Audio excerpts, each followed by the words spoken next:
Pastor Jesse Jackson föddes under fattiga förhållanden av en blott 17-årig ensamstående mamma den 6 oktober 1941. 1965, när han studerade till präst, såg han de blodiga raskravallerna i Alabama och bestämde sig för att ansluta sig till medborgarrättsrörelsen. Han blev snabbt en av Martin Luther Kings närmaste män. Efter mordet på King blev Jesse Jackson den ledande svarta politikern i USA och han ställde senare upp som demokraternas presidentkandidat i valen 1984 och 88. Än idag reser han världen runt, ständigt driven av sin kamp mot sociala orättvisor och för mänskliga rättigheter. Mina damer och herrar, Reverend Jesse Jackson!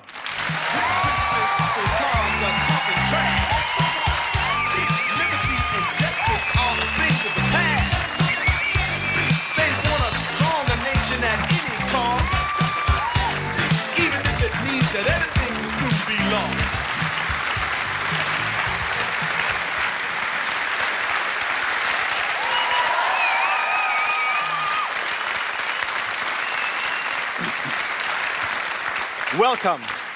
Delighted. Are you enjoying Sweden? Very much so. Every time I come, we have the Peace and Love Festival this summer. Yeah, Big right. deal. Yeah. Almadalen for the political festival. Yeah. Now, we just had a great time since we've been here this last few days. And I'm just delighted to be here. Yeah. I'm afraid tonight to be around you. I'm a little nervous. But why? You have a reputation. That's right. You turned 70 years old last week. Last Saturday.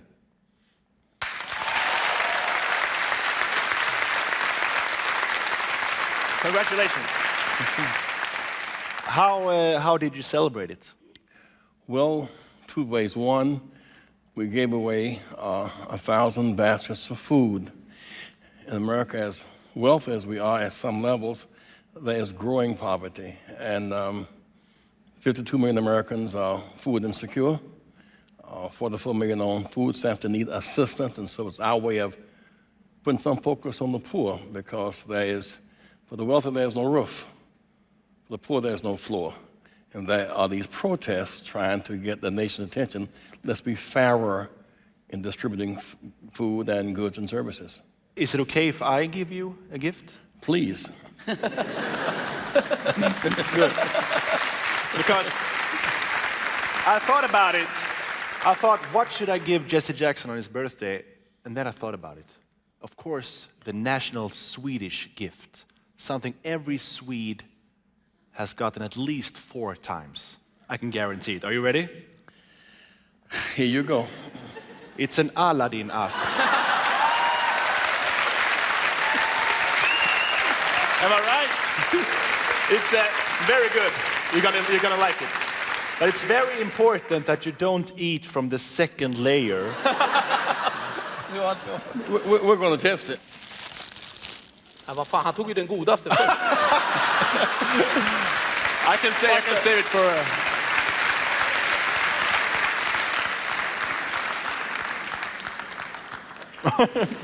I can put it here.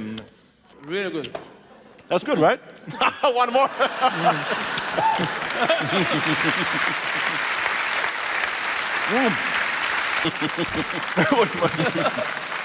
Jesse, in the 1980s, you spoke very warmly about Sweden and as a leading country of civil rights and democracy. Would you say that Sweden still is a role model, or has it changed, do you think? It has changed for the better. I mean, Mr. Palmer was such a great leader. You knew Olof Palme, right? I knew him very well, and his commitment to free South Africa and Nelson Mandela, his commitment to ending nuclear armament growth, his commitment to human rights made him a very special human being. And so when he was killed, like when Dr. King was killed, or John Kennedy, we felt with a great degree of pain his loss. But his legacy of reconciliation lives on. So Mr. Palmer deserves, for all of us, just a great, great round of applause. He's a special guy. Yeah. And you work very close with Dr. King. What has he meant to you? Well, a source of inspiration, Yeah. because he was such a courageous force, and he was such an enlightened man, and so willing to use his body as a kind of sacrifice to bring about change and to use love and not hate as a weapon, to use nonviolence and not use violence as a weapon. And he was willing to lead the marches and go to jail and take the attacks and ultimately die to make the world better. And today, America's a different country. We're not all that we ought to be. We still have unfinished business, but we're so far from where we were. I was jailed July 1960 trying to use a public library.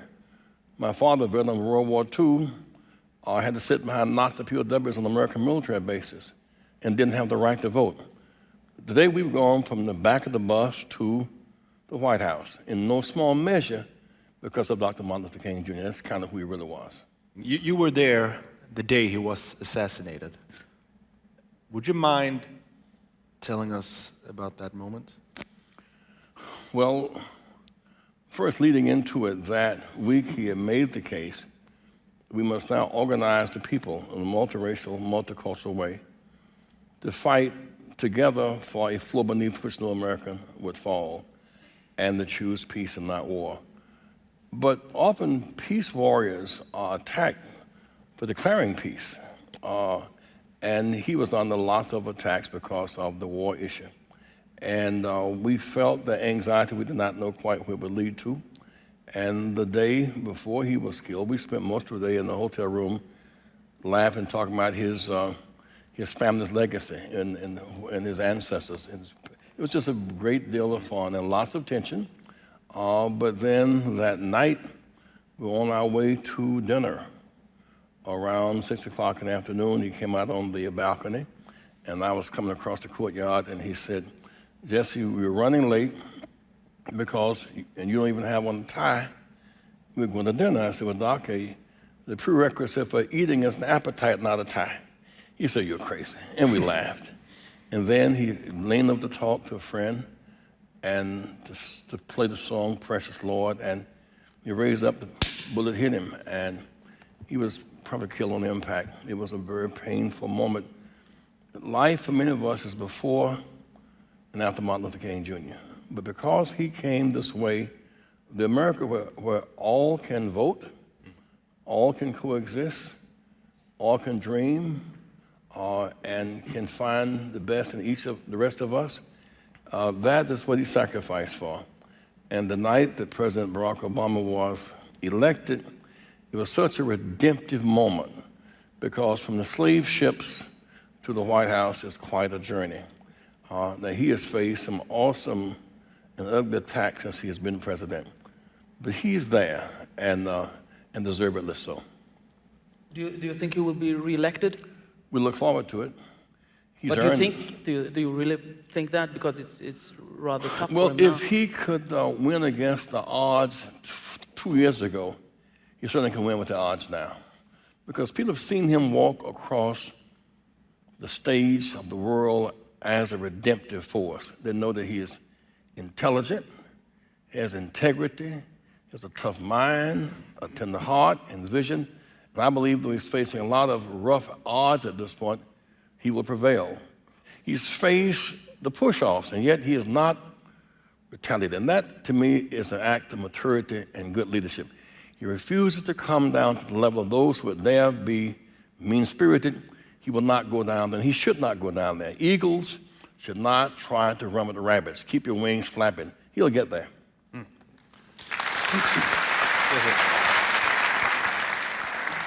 This was great having you here. Thank you much. Thank you very much for coming.